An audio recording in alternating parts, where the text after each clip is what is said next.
The widower Cowboy came for supplies, only to find a starving bride begging for bread. What he did next shocked the entire town. Jed Cross had made this same ride into Eden's Hollow every month for 3 years. Same dusty trail, same worn leather boots hitting the general store steps, same list of supplies tucked in his vest pocket. Coffee, flour, sugar, medicine for the girls. Nothing ever changed in his routine, and that's exactly how he liked it. Change had brought him nothing but heartache. But today was different. Today, a crowd had gathered outside Morrison's general store, their voices carrying that particular mix of shock and judgment that small towns do so well. Jed slowed his horse, squinting through the afternoon sun at the circle of people.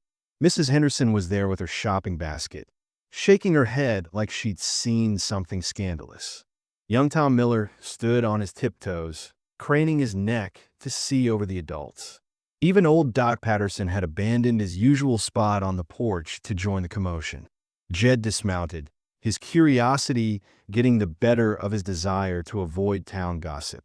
He'd grab his supplies and get back to Claire and Emma before supper. The girls were waiting at home, probably hungry and wondering when Papa would return with the promised peppermint sticks. As he pushed through the crowd, Jed saw her. A woman in what had once been a beautiful white wedding dress, now stained with mud and torn at the hem. She was on her knees in the dirt, her dark hair falling loose from what must have been an elaborate style. Her face was pale, hollow-cheeked, and desperate. She clutched a small cloth purse in trembling hands. "Please," she was saying, her voice barely above a whisper. "Just a loaf of bread. I have some money. Not much, but—" She opened the purse, revealing a few coins that wouldn't buy much of anything. Morrison, the storekeeper, stood in his doorway with his arms crossed. "I told you already, miss. We don't serve your type here. This is a respectable establishment." "My type?" The woman's voice cracked. "Sir, I haven't eaten in 3 days. I'm not asking for charity. I can pay." Mrs. Henderson sniffed loudly. "Look at the state of you, girl. That dress tells us everything we need to know." Some groom came to his senses, I'd say. A murmur of agreement rippled through the crowd. Jed watched the woman's face crumble at the harsh words.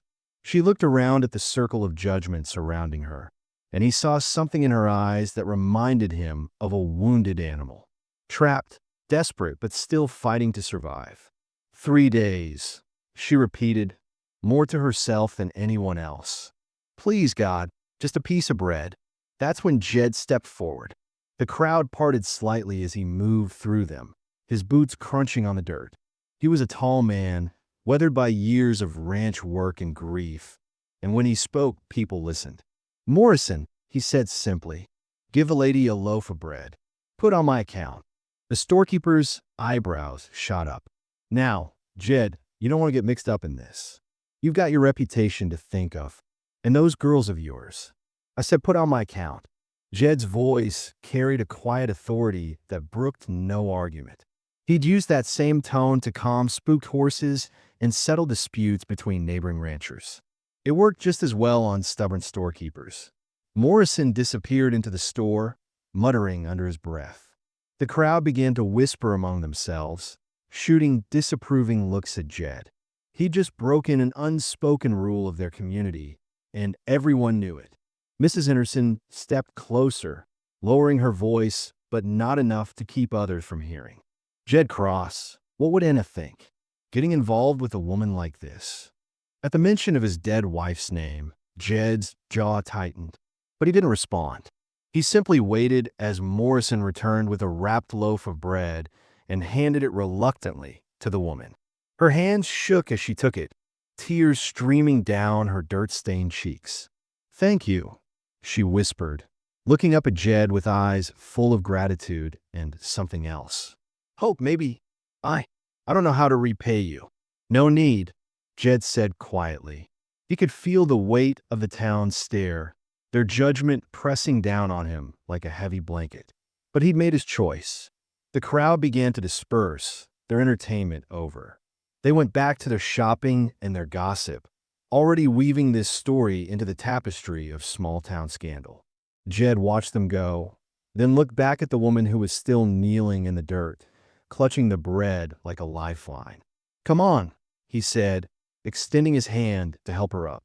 "Let's get you somewhere we can talk." She hesitated for a moment, studying his face as if trying to determine his intentions. And she took his hand, and he pulled her to her feet. Up close, he could see she was younger than he'd first thought. Maybe 25, with intelligent green eyes and a face that would have been pretty if not for the exhaustion and desperation written across it. He led her around the side of the building, away from prying eyes and curious ears. In a narrow alley between Morrison's store and the blacksmith shop, they finally had some privacy. "What's your name?" Jed asked. "Eliza," she said quietly. "Eliza Barrett. I'm Jed Cross. I got a ranch about 5 miles outside town." He paused, studying her face. "Mind me asking what happened to you?" Eliza's hand went instinctively to her wedding dress, smoothing the torn fabric. "I was supposed to get married yesterday, to a man named William Hartley. But when I got to the church," she swallowed hard. "He wasn't there. His family said he'd changed his mind. Said they'd never seen me before in their lives." "You traveled here for the wedding?" "From Kansas. We've been writing letters for months. He sent money for the train ticket and the dress. I sold everything I had to make the trip." Her voice grew smaller with each word. "I have nowhere to go, no money to get home, and no home to go to anyway." Jed nodded slowly, processing her story. He'd heard of such things. Mail-order brides who traveled hundreds of miles only to find themselves abandoned by men who'd never intended to follow through on their promises. It was cruel, but not uncommon. "How long since you've had a real meal?" he asked. 3 days, like I said. I spent my last coins on a room the first night, thinking surely there'd been some mistake. That William would come for me." She laughed bitterly. "I've been sleeping in the church since then, when the preacher isn't looking." Jed was quiet for a long moment, thinking. At home, Claire was trying to take care of her little sister Emma. But at 6 years old, she couldn't manage everything. The house was falling apart without Anna. The girls were thin and sad, and he was drowning in responsibilities he didn't know how to handle. He needed help, but he'd been too proud and too grief-stricken to ask for it. And here was a woman who needed respectability, security, a place to belong. A woman who'd been abandoned just like he had, in a different way. "I've got a proposition for you," Jed said finally. "I'm a widower. Lost my wife Anna about a year ago to fever. I've got 2 little girls, Claire and Emma, 6 and 3 years old. I'm doing my best, but..." He ran a hand through his hair. "I need help with them. Someone to cook, clean, teach them things a father can't. And you need a place to stay, food to eat, and respectability." Eliza stared at him, hardly daring to breathe. "What are you suggesting?" "A marriage of convenience. Nothing more at first.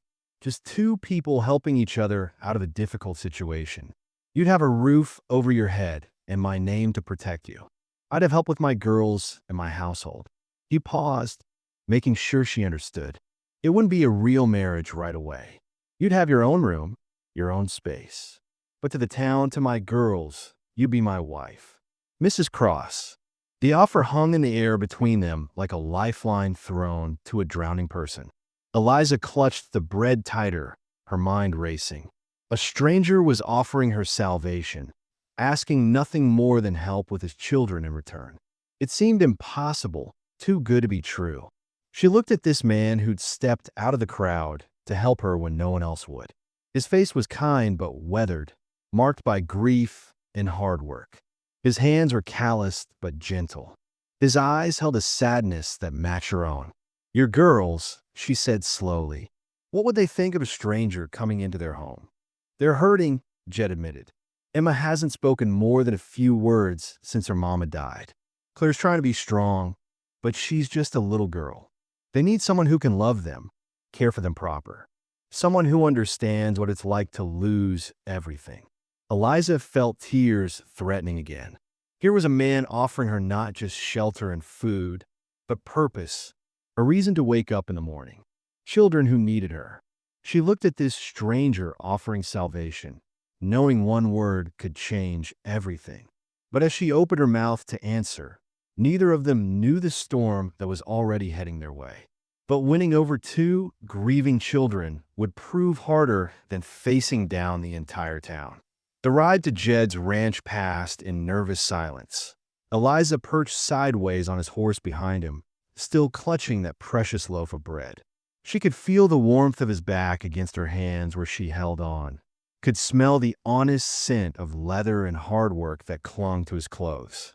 Every step took her further from the cruel judgment of Eden's Hollow and closer to an uncertain future with a man she'd known for less than an hour. When they crested the small hill overlooking the Cross Ranch, Eliza's breath caught. The cabin was larger than she'd expected, built from solid logs with a wide front porch. But even from a distance, she could see the signs of neglect. Laundry hung crooked on a line, half-dried and forgotten. The vegetable garden was overrun with weeds. A child's wooden toy lay abandoned in the dirt near the front steps. "It's not much to look at right now," Jed said, his voice carrying embarrassment. "Anna kept everything so neat and pretty. I try, but it's beautiful," Eliza said softly, and she meant it. This wasn't just a house. It was a home where a family had loved and laughed and built memories together, where children had been born and taken their first steps, where a woman had tended her garden and hung laundry while humming lullabies. As they approached the cabin, two small faces appeared at the window. Eliza's heart clenched at the sight of them. The older girl had dark hair like her father's and serious brown eyes that seemed too old for her young face. The little one was fair-haired and delicate, pressing her nose against the glass with the curiosity of childhood. Jed dismounted and helped Eliza down, his hands gentle but impersonal. "Girls," he called toward the cabin, "come out here. There's someone I want you to meet." The front door opened slowly, and both children emerged onto the porch.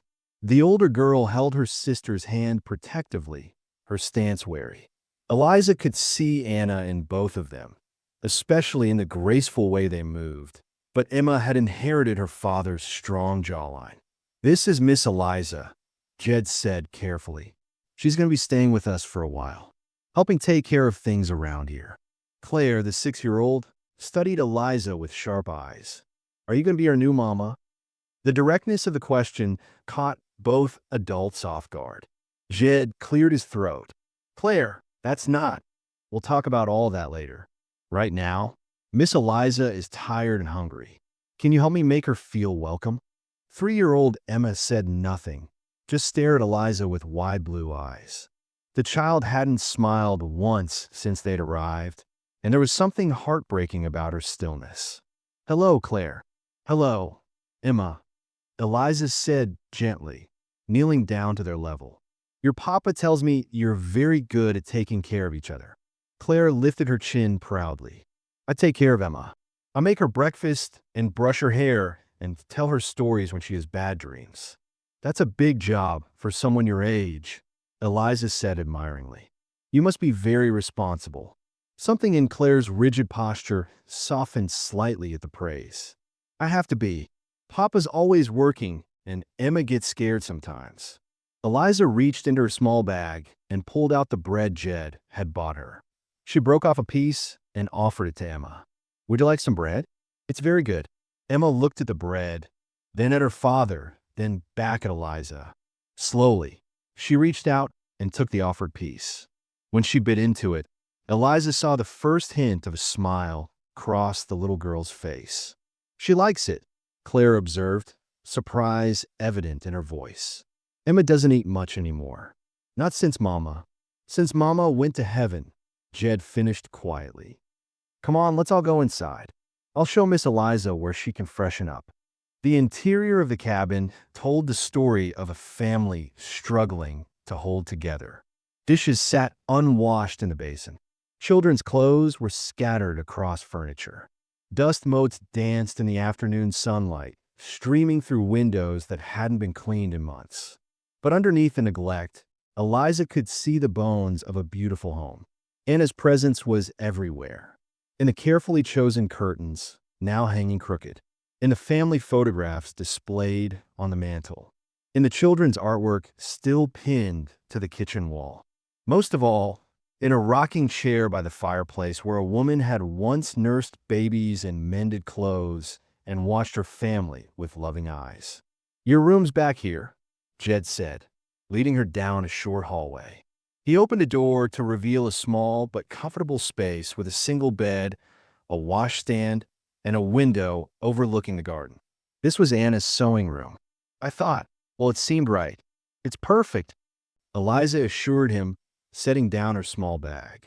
Through the window, she could see the abandoned vegetable garden, choked with weeds but still showing signs of careful planting.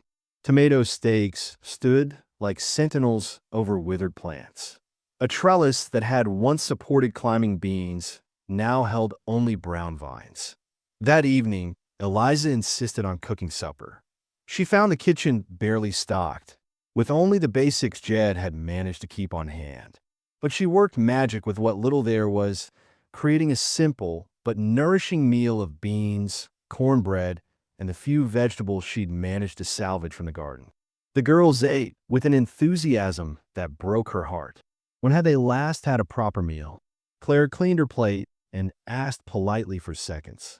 Even Emma, who Jed said barely ate anymore, finished everything in front of her. "This is really good," Claire said, eyeing Eliza with newfound respect. "Better than Papa's cooking." "Hey now," Jed protested with mock offense. "My cooking's not that bad." Claire giggled, the sound like music in the quiet cabin. "Yes, it is, Papa. Remember when you burned the beans so bad they were like little black rocks?" "That was one time," Jed said, but he was smiling. It was the first genuine smile Eliza had seen from him. It transformed his entire face. After supper, while Jed tended to the animals, Eliza helped the girls get ready for bed. Claire chattered constantly, telling stories about their mama and asking questions about where Eliza came from. But Emma remained silent, watching everything with those serious blue eyes. When bath time came, Claire announced she could wash herself, but Emma needed help. As Eliza gently washed the little girl's hair, Emma suddenly spoke. "You smell like flowers," she said quietly. It was the first time Eliza had heard her voice, soft and sweet like a bird's song. "Thank you, sweetheart," Eliza whispered, fighting back tears. "That's very nice of you to say." Progress came in small moments over the following days. The way Emma reached for Eliza's hand when they walked to gather eggs. How Claire asked if Eliza could braid her hair the fancy way Mama used to do it. The morning Emma climbed into Eliza's lap while she was mending and fell asleep there, completely trusting. But the town's reaction was swift and harsh. On their first trip to Eden's Hollow together, whispers followed them like shadows. At the general store, conversations stopped when they entered. Mrs. Henderson made a point of pulling her own children away when Claire tried to say hello to them. The school teacher, Miss Pritchard, approached them on the street with barely concealed concern. "Mr. Cross, I hope you've considered the example you're setting for your daughters. Children need stability, not uncertainty." Claire looked up at the adults, confusion clear on her young face. "What does she mean, Papa? Why is everyone acting funny?" That night, after the girls were asleep, Jed and Eliza sat on the front porch watching the stars appear one by one in the darkening sky. The air was warm and still, filled with the sounds of crickets and the distant lowing of cattle. "I'm sorry about today," Jed said quietly. "About how people treated us."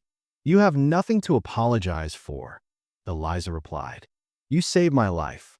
The least I can do is weather a little gossip." "It's not just gossip, though, is it? This affects the girls, too. Claire asked me tonight why people don't like you. I didn't know what to tell her." Eliza rocked gently in Anna's chair, the same chair where the girl's mother had once sat. "Children understand more than we give them credit for. Claire knows I care about them. Emma's starting to trust me. That's what matters." Jed was quiet for a long moment. When he spoke again, his voice was rough with emotion. "Anna died so suddenly. One day she was laughing, playing with the girls, tending her garden. 3 days later, she was gone. Just gone. I keep thinking if I'd done something different, called the doctor sooner, prayed harder. You can't blame yourself, Eliza said gently. Sometimes bad things happen to good people. It doesn't mean anyone did anything wrong. The girls took it so hard. Emma stopped talking completely for 2 months. Claire tried to take care of everyone, including me. She's 6 years old, and she was making breakfast and changing her sister's clothes and reading bedtime stories. His voice broke slightly. No child should have to carry that much responsibility. But look at them now, Eliza pointed out. Emma's talking again. Claire's laughing. They're healing, Jed. Slowly, but they're healing. They sat in comfortable silence for a while, each lost in their own thoughts. Finally, Jed spoke again. Can I ask you something personal? About your past. Eliza tensed slightly. What do you want to know? The man who was supposed to marry you. William Hartley. Did you love him? She considered the question carefully. I thought I did. But looking back, I think I love the idea of him. The promise of a new life, a family, belonging somewhere. I'd never actually met him in person. What about your family? Back in Kansas. Eliza's hands stilled on the arms of the rocking chair. My parents died when I was 16. Typhoid. I worked as a seamstress for a while, but when the factory closed, I had to make some difficult choices to survive. She didn't elaborate, and Jed didn't press. They both had secrets, painful histories they weren't ready to share completely. But sitting there under the stars, with the sounds of their sleeping daughters drifting through the open windows, both felt something they hadn't experienced in a long time. Hope. As they sat under the stars, sharing their deepest wounds, neither saw the rider approaching in the darkness. The man who had been hunting Eliza across 3 states had finally found her, and he wasn't coming alone. Just as love began to bloom, her past arrived with a vengeance. 3 weeks into their arrangement, Eliza stood in Anna's abandoned garden with Claire and Emma, holding packets of late-season seeds. The morning sun warmed their faces as they planned where to plant the carrots and beans that might still grow before winter. Mama used to say talking plants helps them grow, Claire said seriously, patting dirt over a newly planted seed. Should we talk to these ones too? I think that's a wonderful idea, Eliza replied, watching Emma carefully place tiny seeds in perfectly straight rows. The little girl had become her constant shadow, chattering now about everything from butterflies to the colors of clouds. Tell them we need them to be strong, Emma whispered to the seeds. Like us. Jed appeared at the garden gate, leaning against the fence post to watch his family work. Family. When had he started thinking of them that way? When Eliza had stayed up all night with Emma during her fever? When she taught Claire to braid friendship bracelets? Or maybe it was the way she hummed while she cooked, filling the house with music it hadn't heard since Anna died. Looking good out here, he said, joining them among the neat rows. Anna would have loved seeing her garden come back to life. That evening, Emma's fever spiked suddenly. She called out in her delirium, "Mama, Mama, don't leave me," over and over, breaking everyone's hearts. Eliza sat by her bedside through the long night, cooling her fevered brow with damp cloths and singing soft lullabies. When the fever finally broke near dawn, Emma's eyes fluttered open. She looked at Eliza with such trust and love that it took Eliza's breath away. "Don't leave me," Emma whispered, gripping Eliza's hand with surprising strength. "I won't, sweetheart. I promise." Jed stood in the doorway, watching this tender scene. His heart clenched as he realized this wasn't about convenience anymore. Somewhere between the garden planning and midnight vigils, between Emma's laughter and Claire's bedtime stories, he'd fallen in love. Not just with the idea of having help, but with Eliza herself. But their peaceful world was about to shatter. Charles Whitlow rode into Eden's Hollow on a Tuesday morning, dressed in an expensive suit and carrying himself like a man used to getting his way. He went straight to the saloon, buying drinks for anyone willing to talk about the mysterious woman staying at the Cross Ranch. "Eliza Barrett, you say?" Whitlow nodded thoughtfully at the bartender. "I'm a family friend. Been searching for her since she disappeared from Kansas. Her poor aunt is worried sick. Mrs. Henderson was more than happy to share everything she knew. Living in sin with that widower, if you ask me. Those poor motherless children being exposed to that kind of woman. What kind of woman? Whitlow asked innocently. Well, she arrived in a wedding dress, all torn and dirty. Claimed she was abandoned at the altar, but I ask you, what kind of decent woman ends up in that situation? And now she's playing house with Jed Cross like she belongs there. Whitlow's smile was cold. How interesting. And where exactly is this ranch? By afternoon, the whole town was buzzing with rumors. Whitlow had been very generous with information about Eliza's real background. How she'd worked at one of those houses in Dodge City. How she owed money to dangerous people. How she'd run away in the night, stealing from her employer. None of it was entirely true, but enough pieces fit together to make a convincing story. The town's opinion, already harsh, hardened into complete rejection. When Jed came to town for supplies that Thursday, Morrison refused to serve him. Can't have that kind of element associated with my establishment, Jed. Bad for business. What are you talking about? Jed demanded. Your woman's past caught up with her. Fellow came by, looking for her. Told us all about what she really is. A soiled dove, Jed. And you brought her around your innocent girls. Jed's fists clenched, but before he could respond, a smooth voice spoke behind him. Mr. Cross, I presume? I'm Charles Whitlow. I believe we need to discuss Eliza Barrett. The man was tall and well-dressed, with cold eyes and a smile that never reached them. Everything about him put Jed on edge. I don't know you, and I don't discuss my family with strangers, Jed said firmly. Ah, but you see, Miss Barrett isn't really your family, is she? She's a runaway. She owes certain people a considerable sum of money, and they've hired me to bring her back. Even if that were true, she's under my protection now. Whitlow's smile turned predatory. Is she? Even when your daughters learn what kind of woman has been tucking them into bed. Even when the whole town knows you're harboring a whore. The word hung in the air like a slap. Jed stepped forward, his voice deadly quiet. Get out of my sight before I do something we'll both regret. I'll be at the hotel, Mr. Cross. When you come to your senses, we'll talk about arrangements. That evening, while Jed was in the barn, tending to his sick calf, Whitlow rode up to the ranch. Claire and Emma were playing in the yard when he dismounted, his expensive boots crunching on the gravel. Hello, little girls. Is Miss Eliza home? Something about the stranger frightened Emma, who ran inside calling for Eliza. Claire, ever protective, stood her ground. Papa says we shouldn't talk to strangers. Very wise. But I'm not a stranger to Miss Eliza. We're old friends. Eliza appeared in the doorway, and the color drained from her face when she saw him. Charles. Hello, darling. Miss me? What are you doing here? How did you find me? I've been tracking you across 3 states. Did you really think you could just disappear? You owe money, Eliza. Serious money. And my employers want it back. I don't have it.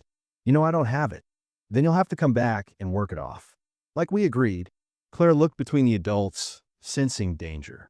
Emma clung to Eliza's skirts, whimpering. I'm not going anywhere, Eliza said firmly. I have a life here now. A family.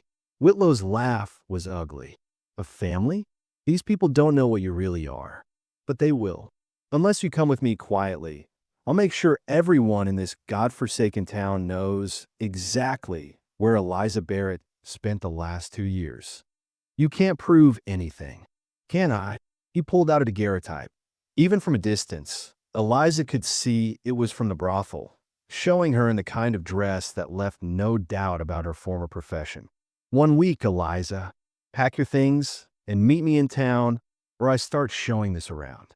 Starting with your precious Jed and these sweet little girls. He rode away, leaving Eliza standing in the yard with the children, her world crashing down around her.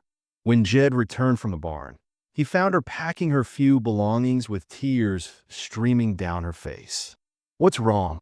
What happened? When Jed returned to find her packing, demanding the truth, she finally told him everything. About the brothel, the desperate choices, the money she still owed. His face went stone cold as he processed her words. Would he choose his family's reputation or fight for the woman he was falling in love with?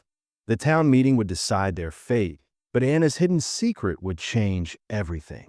Jed stared at Eliza's packed bag, his jaw working as he processed her confession. The silence stretched between them like a chasm. Finally, he spoke, his voice carefully controlled. So it's all true? What Whitlow said about the brothel? Yes. Eliza's voice was barely a whisper. After my parents died, I had nothing. No skills, no family, no options. When a seamstress shop closed, I was desperate. I made choices I'm not proud of, but they kept me alive. And the money you owe? The woman who ran the house, Madame Rousseau, she said girls had to pay for room, board, clothes, everything. The debt just kept growing. When I saw a chance to escape through the mail-order bride arrangement, I took it. I thought I could start over, be someone different. Jed turned away, running his hands through his hair. The girls, Claire and Emma, they adore you, which is why I have to go. Whitlow will destroy you, destroy them, if I stay. They don't deserve to suffer for my mistakes. Before Jed could respond, Claire's voice came from a hallway. Papa, what's happening? Why is Miss Eliza crying? Both adults froze. How long had the child been listening? The next morning brought the town meeting Whitlow had orchestrated. The church hall was packed, voices raised in righteous indignation. Mrs. Henderson led the charge, her voice shrill with moral outrage. We cannot allow this corruption to remain in our community. Think of our children. Whitlow stood at the front, playing the concerned citizen perfectly. I brought evidence of Miss Barrett's true nature. She's deceived this good man and endangered his innocent daughters. He held up the daguerreotype, and gasps filled the hall. Eliza sat beside Jed, her cheeks burning with shame as the crowd's judgment washed over her. Then Claire's voice cut through the noise, clear and strong. She takes care of us. Everyone turned to see the 6-year-old standing in the back of the hall, Emma's hand clutched in hers. Miss Eliza makes us breakfast and braids my hair and reads us stories. She stayed up all night when Emma was sick. She loves us. Claire, no. Jed started, but she wasn't finished. Mama's gone, and we were so sad. But Miss Eliza makes us happy again. She makes Papa happy too. I don't care what she did before. I care that she loves us now. The hall fell silent. Then Jed stood, his decision made. My daughter's right. Whatever Eliza's past, she's proven herself to be a good woman, a loving mother to my girls. And I intend to marry her. Properly. In front of God and this whole town. The crowd erupted in shocked voices, but Jed continued. Anyone who has a problem with that can take it up with me. Later that evening, while emotions still ran high, Eliza found herself alone in Anna's old sewing room. She'd been looking through the chest of Anna's belongings, hoping to find something comforting, when her fingers found a loose board in the bottom. Hidden beneath was a letter in Anna's handwriting, sealed but never sent. With trembling fingers, Eliza broke the wax seal and read, My dearest Jed, if you are reading this, then God has called me home, and I never found the courage to tell you the truth while I lived. Emma is not your daughter by blood. When you were away on that cattle drive to Kansas, I was weak and lonely. A traveling preacher took advantage of my loneliness, and when you returned, I was already carrying his child. But you loved her as your own from the moment she was born, and she is yours in every way that matters. Please don't blame her for my sin. And please, when the time comes, find someone who can love you both the way you deserve. You have such a good heart, my darling. Don't let my mistakes keep you from happiness. Your loving wife, Anna. Eliza's hand shook as she reread the letter. Anna's secret was even bigger than her own. With this knowledge weighing on her heart, she went to find Jed. She found him on the porch, staring out at the night sky. Without a word, she handed him the letter. She watched his face as he read, saw the shock, then the pain, then something that might have been relief. Emma, he said quietly, she's still your daughter, Jed. Blood doesn't make a family. Love does. You raised her, protected her, loved her from the moment she was born. Just like you're ours now, he said, looking up at her with eyes full of emotion. Biology doesn't matter. What matters is what's in here. He touched his chest, over his heart. The town will never accept me, Eliza said. Whitlow made sure of that. Then we'll make our own acceptance. We'll prove them wrong with how we live, how we love each other, how we raise our girls. But even as they made their plans, Whitlow was making plans of his own. Drunk and furious at the turn of events, he stumbled through town, a bottle in one hand and matches in the other. If he couldn't have Eliza, he'd make sure Jed Cross paid for stealing her away. The smell of whiskey and rage followed him as he made his way toward the Cross Ranch. In his twisted mind, a fire would solve everything. The town would blame Eliza for bringing bad luck, and she'd have no choice but to come with him.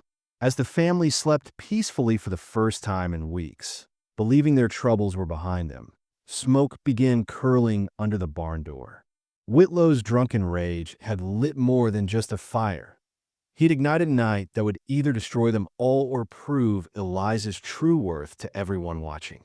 The fire would reveal who she really was, but would she survive to see the sunrise? The smell of smoke woke Jed from deep sleep. For a moment, he lay still, thinking he was dreaming. Then he heard the crackling sound and saw the orange glow flickering through the bedroom window.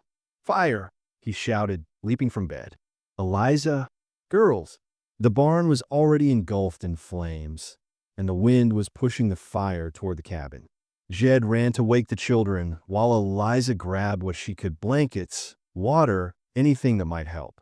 "Papa, I'm scared," Emma cried, clinging to her father's neck as he carried her outside. "It's going to be okay, sweetheart," Jed said, though his heart was pounding.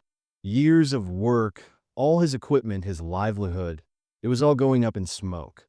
Claire ran to Eliza, who wrapped the little girl in a blanket. "Stay close to me," Eliza said, her voice steady despite the chaos. "We're going to be fine." But as they watched the flames spread, they realized they weren't alone. Little Tommy Henderson, Mrs. Henderson's 5-year-old grandson, had been sleeping over for a play date with Emma. In the confusion, he'd run back into the cabin, terrified and looking for somewhere to hide. "Tommy!" Claire screamed. "He's inside." Jed started toward the burning building, but a beam crashed down, blocking the main entrance. The flames were too intense, the smoke too thick. Even he couldn't get through. Without hesitation, Eliza ran toward the cabin. "There's a back window. I can fit through." "No." Jed grabbed her arm. "It's too dangerous. That little boy is going to die if someone doesn't help him." Eliza pulled free. "I won't let that happen." She ran to the back of the cabin where the flames hadn't yet reached. The window was small, but she managed to squeeze through. Inside, the smoke was choking, the heat unbearable. She called Tommy's name, crawling on her hands and knees where the air was clearer. She found him huddled under the kitchen table, coughing and crying. "Tommy, come to me." The boy ran to her, and she lifted him in her arms. But when she turned back to the window, flames had spread across that wall too. The heat was so intense, she could feel her hair singeing. "Help!" she screamed. "We're trapped." Outside, neighbors had begun arriving, drawn by the glow of the fire.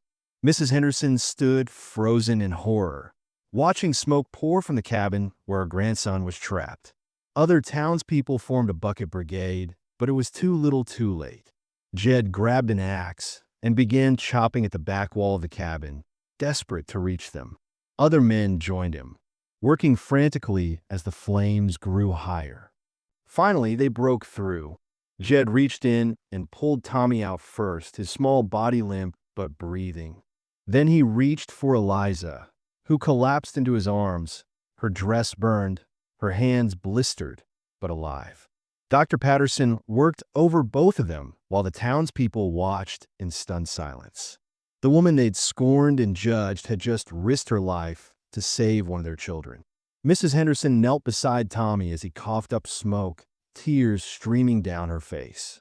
When he opened his eyes and whispered, "Grandma," She looked up at Eliza with gratitude and shame. "I'm sorry," she whispered. "I was wrong about you. So very wrong." As dawn broke over the smoldering ruins of the barn, other neighbors approached with food, medicine, and apologies. The Millers brought fresh bread. The Johnsons offered their spare room. Even Morrison from the general store came with supplies, refusing payment. "We misjudged you," he said simply. A person's actions speak louder than gossip. They found Whitlow passed out near the barn, reeking of whiskey and burned badly on his hands and arms. In his drunken state, he'd been caught in his own fire. The sheriff arrested him as soon as Doc Patterson finished treating his wounds. During Eliza's recovery, the children never left her side. Claire read her stories while Emma made flower chains to decorate her room. Jed barely slept, staying beside her bed, holding her bandaged hand and whispering prayers of gratitude. On the third night, when her fever broke and she opened her eyes clearly for the first time, Jed was there. "Hey there," he said softly. "You scared us." "Tommy," she whispered. "He's fine. Thanks to you. The whole town knows what you did, who you really are." Eliza tried to sit up, wincing at the pain in her burned hands. "And who am I?" "You're the bravest, most selfless woman I've ever known. You're the woman I love with all my heart. You're going to be my wife if you'll still have me." Tears filled her eyes. "Even after everything, even knowing my past, especially because of your past, it made you who you are, someone who understands pain, who has compassion for others who are struggling, who would risk everything to save a child." "I love you too," she whispered. "I love you and Claire and Emma more than I ever thought possible." The recovery was slow, but surrounded by love and community support, Eliza healed. The townspeople who had once shunned her now stopped by daily with food, help, and friendship. They'd seen her true character in the flames, and it had changed everything.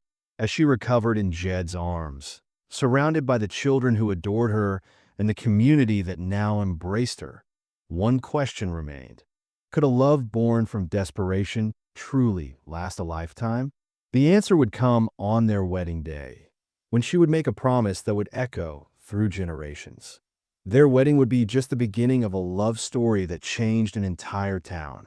6 months after the fire, Eliza stood before the mirror in her simple white dress, her scarred hands trembling as she adjusted the wildflowers in her hair.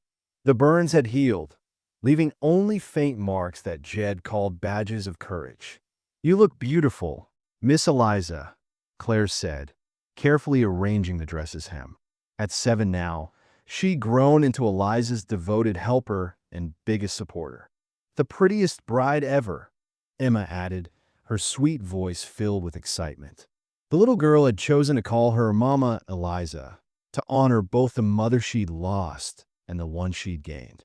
The ceremony was held in Anna's restored garden, now blooming with vegetables and flowers they'd planted together. The entire town had come to witness this union, not out of duty, but out of love and respect for the woman who'd proven herself a hero. Pastor Williams spoke of second chances and redemption. "Love isn't just about finding someone perfect," he said, looking at Jed and Eliza. "It's about choosing to love someone completely, scars and all." When they exchanged vows, Eliza's voice was strong and clear. "I promise to love your daughters as my own, to honor the memory of Anna while building new memories with you, and to never let my past define our future." Jed's voice broke with emotion as he replied, "I promise to protect you from judgment, to see you as God sees you, forgiven, beloved, and worthy of every happiness. You saved us all, and I'll spend my life showing you how grateful I am." The celebration lasted well into the evening. Mrs. Henderson, now one of Eliza's closest friends, had organized the food. Children played, while adults danced to fiddle music. Even Morrison had closed his store early to attend. 5 years later, the Cross Ranch had become the heart of the community. Eliza and Jed had built their family with love and intention. Claire, now 12, was the brightest student in school and fierce protector of her younger siblings. Emma, 8, had grown into a confident, talkative child who showed no signs of the trauma that had once silenced her. A new addition had joined their family, 3-year-old Samuel, with his father's dark hair and his mother's green eyes. He toddled around the garden, chasing butterflies while his sisters picked vegetables for dinner. Jed had been elected sheriff, his fair judgment and protective nature making him perfect for keeping the peace. Eliza had started a school for girls who needed second chances, teaching skills and providing shelter for those with nowhere else to go. "Remember when people whispered about us?" Eliza asked one evening as they sat on the porch, watching their children play. "Now, they point to us as proof that love can conquer anything," Jed replied, pulling her close. "You changed this whole town's heart." That night, Eliza wrote in her journal, a habit she'd started to document their family story. She wanted future generations to understand how love could transform even the darkest circumstances. "My dear descendants, if you are reading this, know that our family began with an act of desperate kindness. Your great-grandfather saw a broken woman and chose compassion over judgment. I pray you will do the same for others you meet who are struggling. We all deserve second chances. We all have worth beyond our worst moments. Love is the only force strong enough to heal broken hearts and change closed minds." Present day, a young woman named Sarah Crossmiller sat in a museum that had once been the Cross family ranch, reading her great-great-grandmother's journal. Around her, visitors toured the preserved rooms, learning about the mail-order bride who became a beloved community leader. Sarah looked up from the faded pages, thinking about her own struggles, a recent divorce, job loss, feeling like a failure at 35. Her ancestors' words spoke directly to her heart. We all deserve second chances. She thought about the homeless shelter where she'd been volunteering, about the women there who reminded her of Eliza, judged, written off, but full of potential. Maybe it was time to stop just volunteering and start something bigger.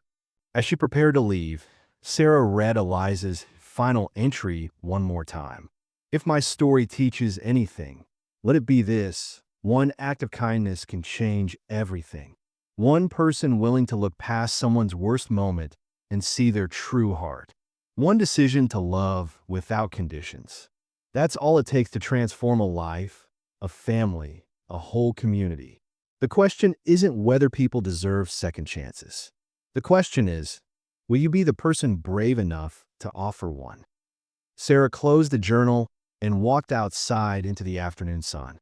In her pocket, her phone contained the business plan she'd been afraid to submit, a proposal for a job training center for women in crisis. Eliza's courage gave her strength. One act of kindness, one choice to see beyond someone's worst moment, one decision to love without judgment. That's all it took to change 3 lives forever and create a legacy that still inspires us today. Because sometimes the most beautiful love stories begin with someone who simply refuses to walk away. What if you were that person? What if today you chose to stop and help instead of walking past? What if your kindness became someone's turning point? The Cross family story continues, but now it's your turn to write the next chapter of love, redemption, and second chances.